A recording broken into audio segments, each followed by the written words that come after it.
Hello once again, everybody. Thank you for joining me here on this Friday, October 23rd edition of ATS Radio. I'm your host, Adam Burke. I'll be going over my thoughts, my picks, my leans here for Week 7 in the Circa Sports Million on today's show. I got a lot of insights, analysis, a lot more leans than picks here for this Week 7 card. So I'll share with you some stats, trends, and my rationale for what I'm looking at here for Week 7 in the contest.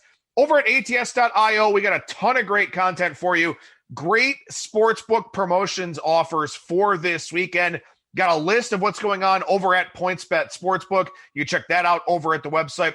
Also, bet $1, win $100 if a touchdown is scored in any NFL game here on Sunday in Week 7 over at BetMGM Sportsbook. We encourage you to head over to ATS.io and read more about that. Also, bet $1, win $100 on the Michigan versus Minnesota college football game, and also the NFL here for this weekend over at DraftKings Sportsbook. You can read more of the details over at ATS.io with those. If you missed anything here this week on ATS Radio, the shows are all archived over at ATS.io. You can hear them on our ATS YouTube page, and of course, anywhere you download or stream your podcast content. Spreaker, Stitcher, Spotify, iTunes, iHeartRadio, Google Podcasts, SoundCloud, Podbean, TuneIn, whatever else is out there, you will find ATS Radio. So subscribe, get all the new editions once they're posted. And of course, too, if you subscribe, you'll be able to go back at any point in time and check out anything that we've talked about here throughout the week. One quick announcement regarding ATS Radio.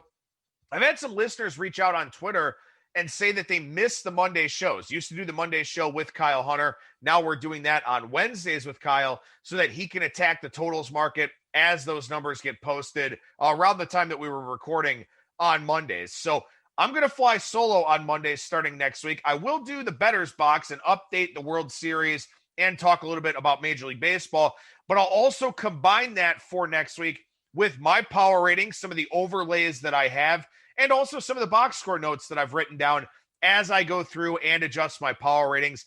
Had some listeners reach out on Twitter and say, hey, can you do something on Mondays? Help set up the week really nicely for us. So I'll do that. I'll fly solo with it for now. Maybe we'll add a guest down the line. I'll combine it with the Bettors Box for next week. But in following weeks without baseball, it'll just be a quick college football show, maybe 20 to 25 minutes, something like that. Talking about the games that are off from my power ratings, the ones I expect to move in my direction, and then, of course, taking a look at some of the box score analysis as well. And just a reminder that every Sunday over at ATS.io, you can see my updated college football power ratings and see some of those games where I do have an overlay relative to the market. All right, with that, let's go ahead and talk Circa here for Week 7. Last week, for me, a very disappointing week. Went 2-3, now 18-11-1 on the season with my ATS.io-2 entry in the Circa Sports Million. Our other entry, of course, named ATS.io-1. 4-1 last week, moves to 16-14 on the season here. But last week, we were on opposite sides of the Texans and Titans game. Wound up being a swing game for us. Kept him from a 5-0.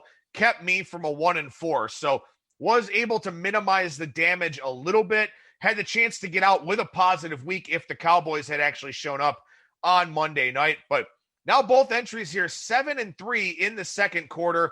And the fact of the matter is that, we need to go 10-0 over the next 2 weeks to have any chance at one of those quarter prizes. 2 entries at 10-0 here for the second quarter. So again, already 3 games back in the second quarter. Need some luck, need a 10-0, 17-3 would be great.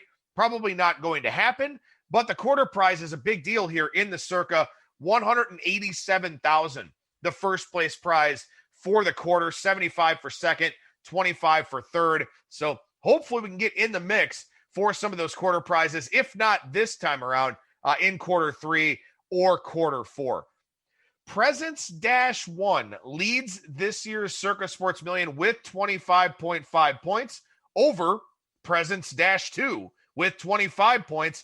And then Presence-3 tied for third with Aaron White-1 with 24.5 points. So the maximum was 3 entries here this year in the Circa Sports Million.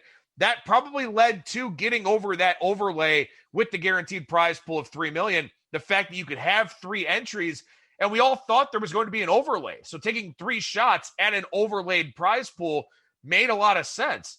But we wound up getting to 3,148, 3.148 million in the prize pool. No rake, of course, in the Circa Sports Million. But Presence got the max 3 entries and currently sits first, second, and tied for third with those 3 entries. Absolutely phenomenal start for him or her or they. So kudos to him, her, or they for that. But again, absolutely amazing picking here so far for the Presence entries. And we'll see how things shake out here after week 7. Last week, the field 50.32%. That was a grind, but got on the plus side there. Even though the consensus actually came in at 10-4, top 5 consensus was only 2-3. So that's why the field did struggle a little bit with the top 5, not really coming in as hoped. Year to date here in the Circa Sports Million, 52.22%. Deuce is wild there with that. 48,388 winners, 44,273 losers, 1,209 pushes. However, the only true push in the Circa Million so far came back in week 1, the Chargers and Bengals game. I was on the Chargers, and that one wound up with a push in that matchup. But the week 5 games that weren't played, Broncos, Patriots got pushed back a week, and then the Bills and Titans game on Tuesday night, those were played late and counted as pushes. In the Circa, games that aren't played by Tuesday at 1 a.m. are pushes. In the Super Contest, both sides of that game wind up a loss. So we'll see what that does in terms of the pick counts here for this Bucs-Raiders game that, for right now, is kind of hanging in the balance a little bit as far as week 7 goes. Year-to-date consensus in the Circa, 51-38-3. Top 5 consensus, 18-12. The top 50 plus ties get paid in the Circa. First place worth $1 million. Second place worth $300K. And there's a $100K booby prize for dead last if you make all 85 selections, but wind up with the lowest record, or the lowest point total, in those games. So, in general, it used to be a running joke that you'd want to look to fade the consensus, but it feels like over the last few years here, the masses have gotten a little bit smarter, at least with regard to these contests. So you don't want to be up against the top 5 all the time because you want to find ways to gain some ground. But the top 5, again, 18-12 here on the year, I do think that will regress as we go forward.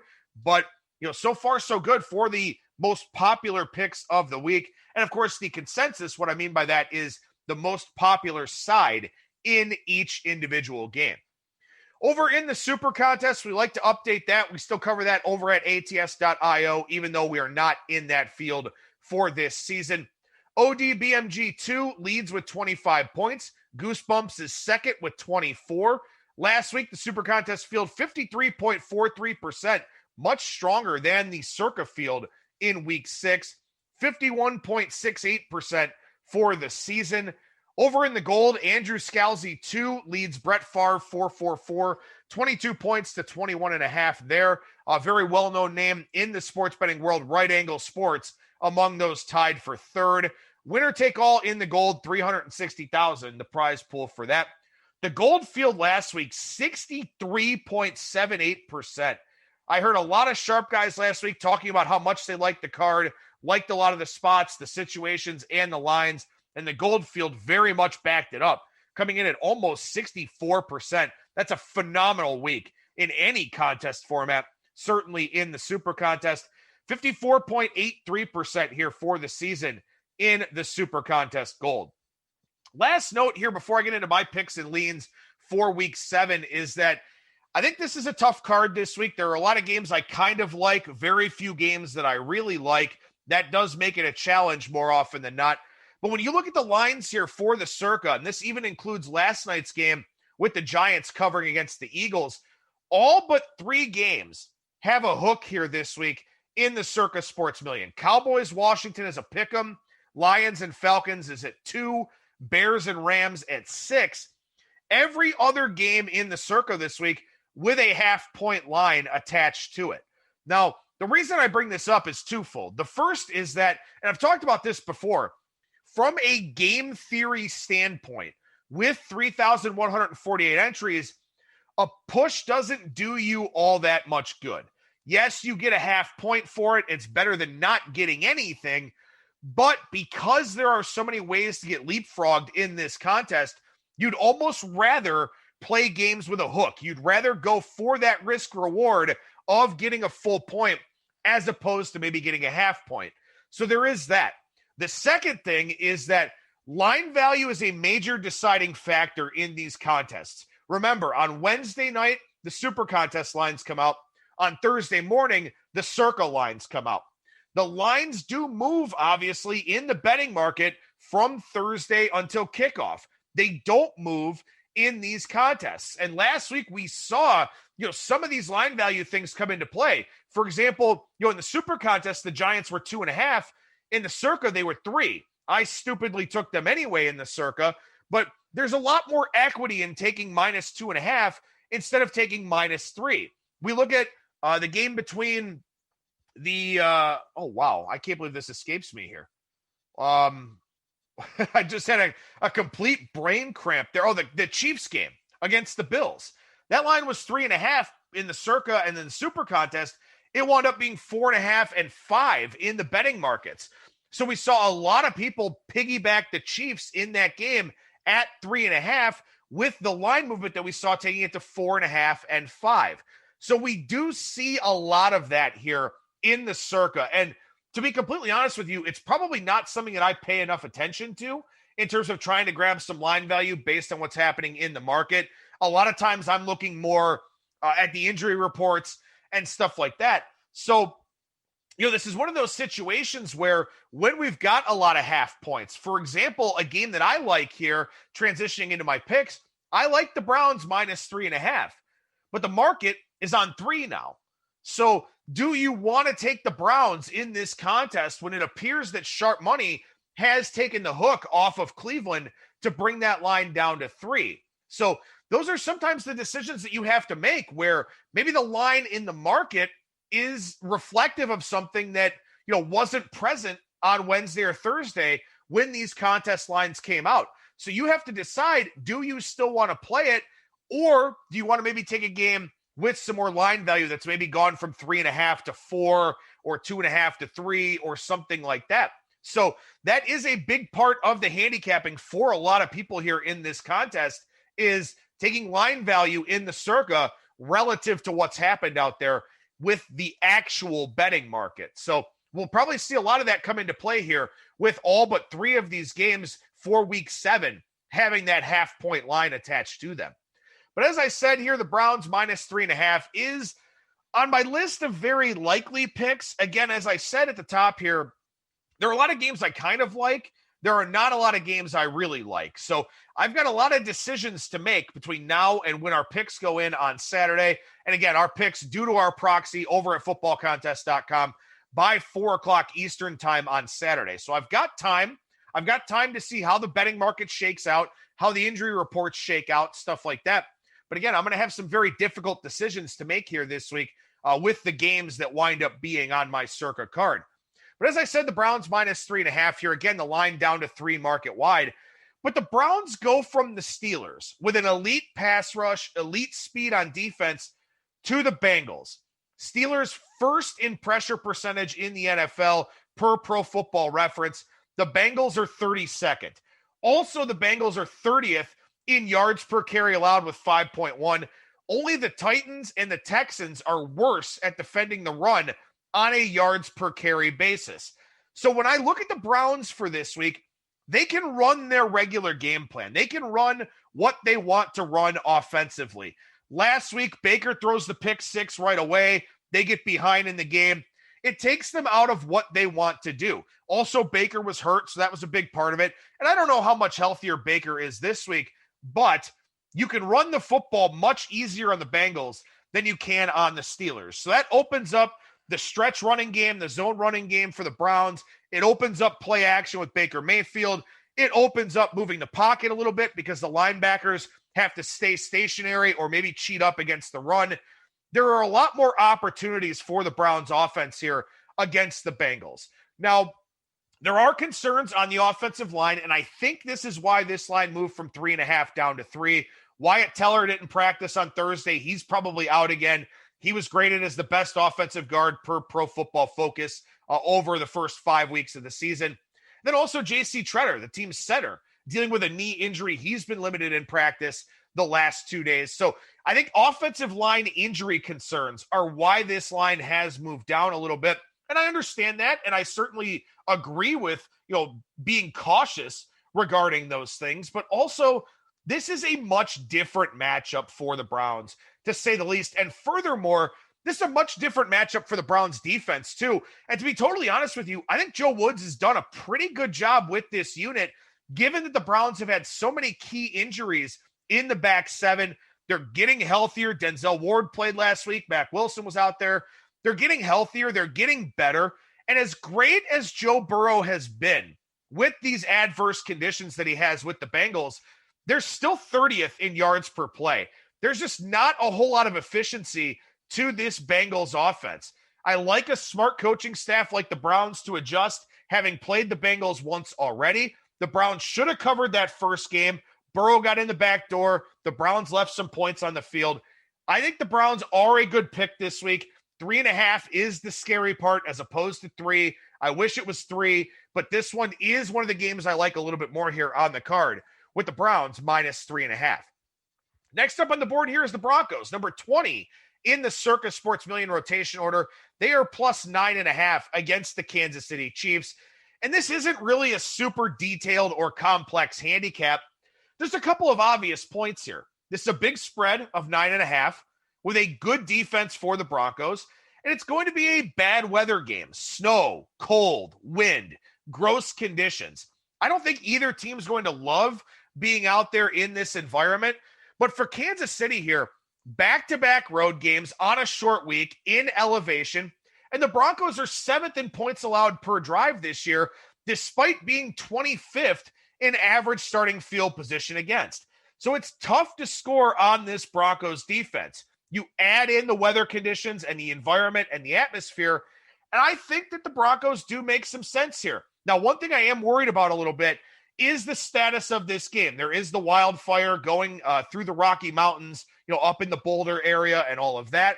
So air quality could also be a factor in this game, and maybe that helps the team, getting plus 9.5, kind of a fluid situation. I haven't seen any talks of this game possibly being moved or postponed. The cold weather in Colorado probably should suppress that fire a little bit.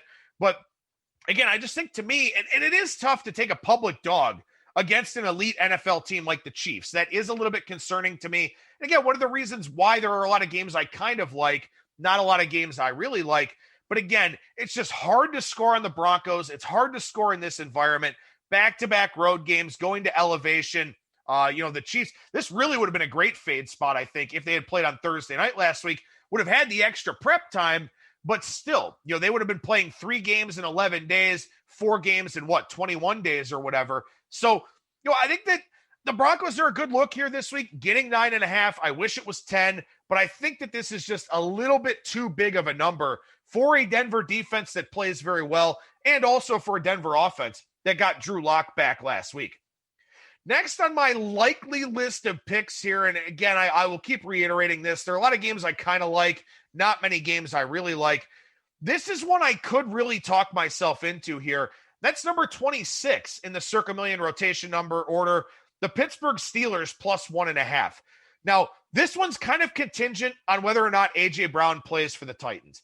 I know that Corey Davis has been great, but the Titans' offense has really taken off the last 2 weeks with A.J. Brown in the mix. They face a Steelers defense here I think is very strong, fast, ferocious, gets a lot of pressure. The Titans should have lost last week, and I do think there's a chance of a bit of a hangover from that game because, again, that was a division game. They came from behind, had the late score, won the game in overtime, had to play overtime. There's a lot of stats and trends out there about teams coming off of an overtime game, and it's a pretty tough situation for them. And furthermore, they played on Tuesday the previous week with all the COVID concerns. then played that Sunday game, had to play overtime, one extra drive. They, of course, went down and walked it off.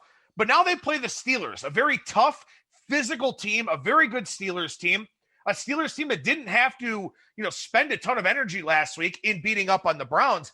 I like this spot for the Steelers. I like this matchup a little bit for the Steelers as well. Now, I give Tennessee credit. They got right over the bye week from COVID. They figured some things out, did some film study, stuff like that.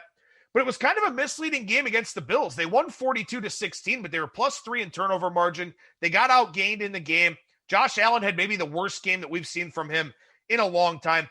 I think the Titans' perception is a little bit too high right now. So I lean the Steelers anyway, but if A.J. Brown doesn't play, and we'll see what the practice report looks like here on Friday, that takes away a big weapon for Ryan Tannehill.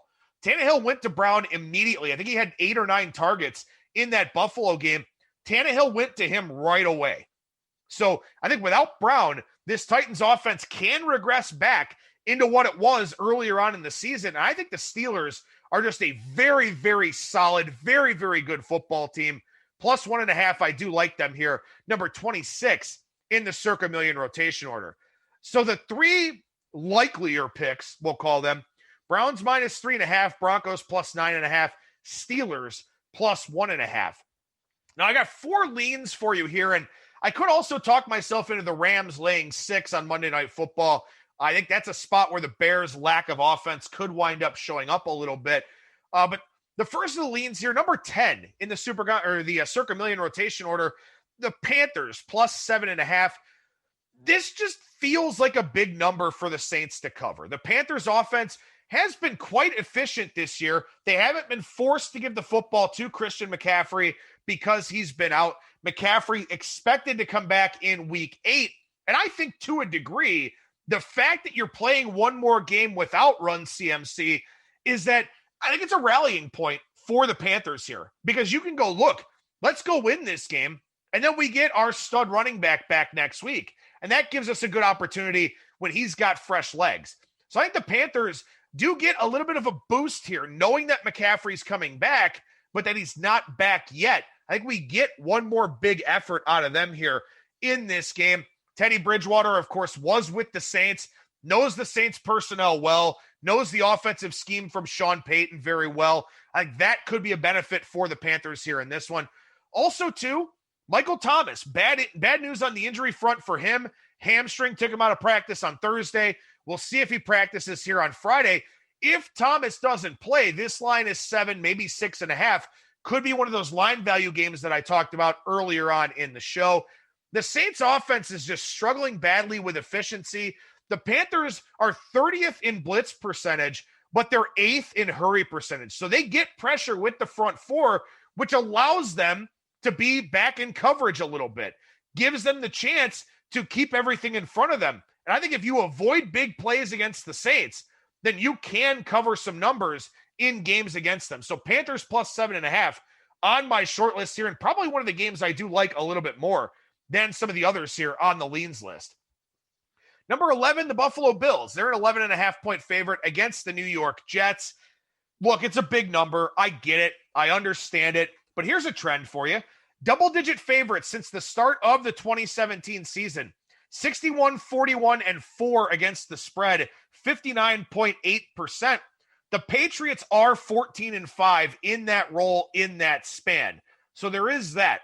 But everybody else, 47, 36, and 4, 56.6%. So double-digit favorites have done a pretty good job here in the NFL overall since the start of the 2017 season. I don't think the Jets care a whole lot with Adam Gase still around. And to me, if I'm a player, the longer Gase sticks around, the more it feels like we're just outright tanking, like we're tanking for Trevor. And I wonder if the Jets get off the mat here this week. The Bills need to blow somebody out. They need a get-right game. The defense needs a bounce-back effort. The offense, I think, needs to show a little bit more efficiency after kind of a lackluster performance last week. Remember, when these two teams played in week 1, it was 27-17 Bills, but it should have been a hell of a lot worse. They had 8 trips into the red zone. They only scored 3 touchdowns. The one worry for me, 2 worries really, I guess. The first worry is that the Bills play the Patriots next week. And this is probably their best chance in a long time to have a really good opportunity to beat the Patriots. The second is that the Bills have 4 wins this year by a combined 24 points. So this is not a team that wins by margin, even though I think they're capable of doing it. So Bills minus 11.5 is on the short list for me. Again, I think they should have won the first game by a lot more. And I think that they will try to get some things right, fix some issues here in this game in advance of facing the Patriots. But, again, 11.5, a pretty big number for a Bills team that just generally doesn't win by a whole lot of margin. Next up here for me, and maybe this is just kind of an intuitive type of play, just kind of a feel type of play here.